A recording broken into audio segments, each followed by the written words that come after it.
Hey guys, so I'm at the main children's home where the special needs children are, and you'll have just seen Joyce, who is living with us now. Sadly, her mother passed away, and her father has 3 other children, and he was forced to neglect her by circumstance, and she got very sick. He could not feed; he wasn't feeding her properly. He was trying to feed her, but not getting enough in her, so she became very malnourished. And a member of our staff has just spent 7 nights in hospital with her while she's been getting blood transfusions, and it brought her back from the brink. So to everyone who donates every now and then, and now and again, we rely on that funds for what we're doing.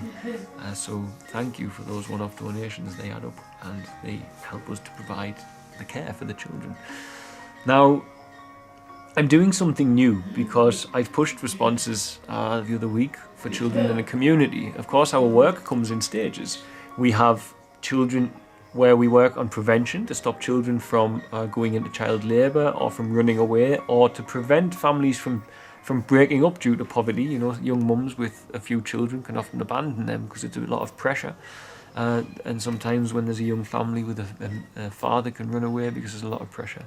And the support from the Children's Fund alleviates that pressure, so it stops families from separating as well. Now, next step from there is places like Feather's Tail and Angel's Gate, of course. Angel's Gate is for children who have ran to the street and then have suffered the abuse of the street, so we must care for them and provide education for them best we can, and provide a loving home for them, which we do. I believe that's one thing we do manage very well, actually, for those boys. So now we have Feather's Tail for the special needs children and able-bodied children. I have around about 15 able-bodied children in Feather's Tail at the moment, but they're a separate rented building, which we rented to be a volunteer house to earn some money from volunteers if we could. But all the small children live down there together now, so it didn't work out. God had other plans, I guess. So one thing that's missing from the equation for us as sponsors for the special needs children. Now I'm going to start something a little different. I have new members of staff on the team. I have 2 new members of staff. One sponsored by a very wonderful couple in the UK who clearly just have good hearts. And they know who they are, and I'm eternally grateful to you both.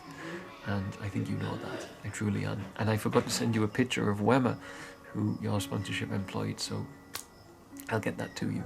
The other is from a local tour company they gave us $250 a month from their profits because they believe in what we're doing. In their 32 years operating in Tanzania, they never supported an organisation.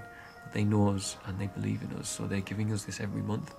And that has been enough to hire another assistant as well, another member of staff to the team. And that's what I've used it for, because this as well will capitalise the most benefit from it. So what I'm going to start doing is to do child sponsorship packages, and I've noticed other charities do them for gifts and stuff like that, and I tried at Christmas, and we'll get this right, because I feel it's a really good idea. If you can give your birthday or give your Christmas to the children here instead of having it for yourself, I think for many people that's a very, for me when I lived in the West, that would have been a gift I loved. I didn't really indulge much in the material stuff. I didn't really need it, and that would be a gift that I really loved, that meant something to me, to wake up to that. So this is the sort of thing I want to do, but also for you guys. Now what it means having extra staff is that we can get now finally the manpower to ensure that the sponsor children are in regular and constant contact with the sponsors.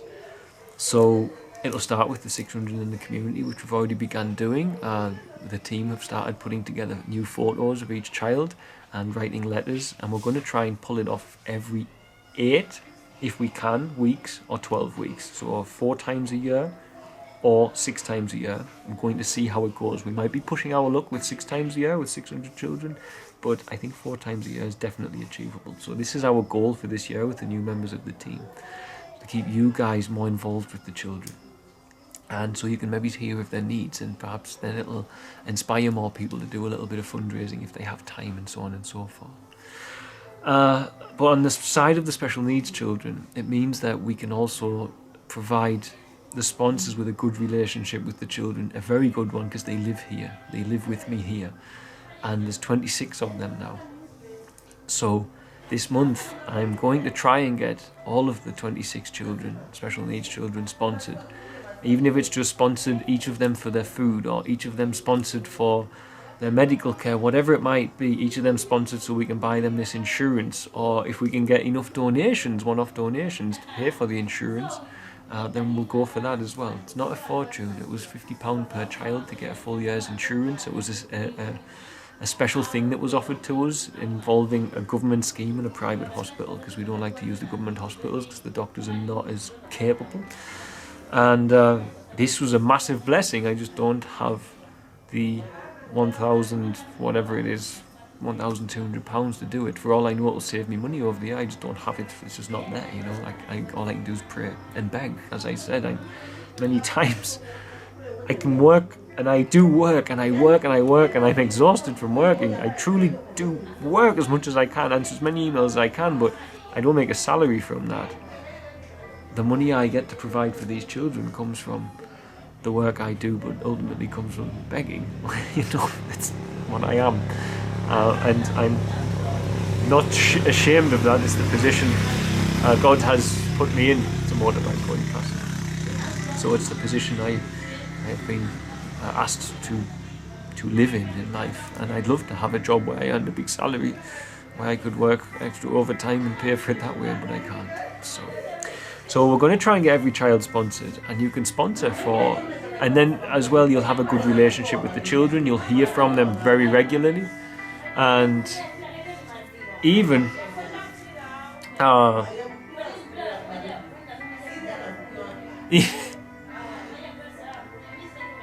no, sorry, one of the children's just thrown a cup of porridge all over the other one. I can hear them all inside. We can create a good relationship between the sponsors and the special needs children is the goal. To get a monthly or perhaps 2 monthly newsletter and update on your child, their progress, their exercise. Are they starting to walk? What have they learned to do? Have they learned to eat by themselves? What exercises are they going through? Have they learned to speak any words? This sort of progress is what we're wanting to do. And eventually, when I have enough staff, I'll make it fully interactive, and we can do electronic with regards to videos and so on and so forth to show the progress of the children. But for now, we are not staffed enough to do that. So this is what I'm going to do. I don't know how I'm going to word it, but it's a necessity at this point, because I don't know how many more children I can take in and comfortably provide for using monthly donations, because it's getting a little bit scary some months. We do have empty bank accounts a lot of the time. The PayPal, for instance, has about £20 in it at the moment, so to give you an idea. That was the last time I checked a few hours ago. It might be a bit more in the day, but it's and it's salary day tomorrow, so we have to find the money for that. So we are pushing for sponsors for the special needs children, and we are making a commitment to make sure they have a good relationship with those who reach out and share with them. And we are doing it because we're taking in more and more children like Joyce, children like an older girl who's 19 called Zawadi, who was neglected, as I've mentioned, and many more. We have a lot of children here whose stories I have not had chance to fully tell, but I'm going to take the time to tell them in the month of March and tell as many as I can. I mean, it's nearly one every single day, so I'll see how good I do at that, because I have a lot of demands on me. I don't often even get half an hour to sit down and write a post, but I might try and do it similar to the Christmas Advent Challenge and do an appeal that way. So I don't know, we'll see what happens. So keep an eye out for it, and if you can spare a few cups of coffee this month, then £5 a month is one of the things that we have set up for sponsoring a special need child, $6 a month.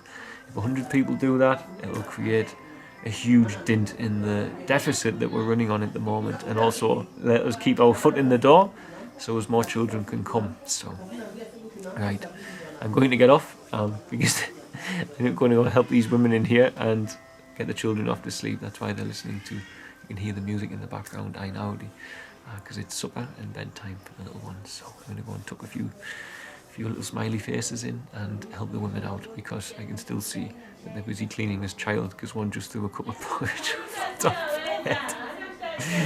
There's always something in Featherstone, guys. So, right, okay. Good night and God bless. Bye.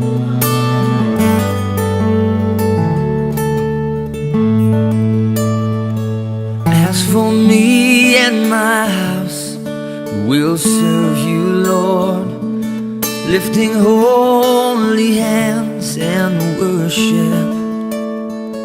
No, we will not bow down to the gods of man. We will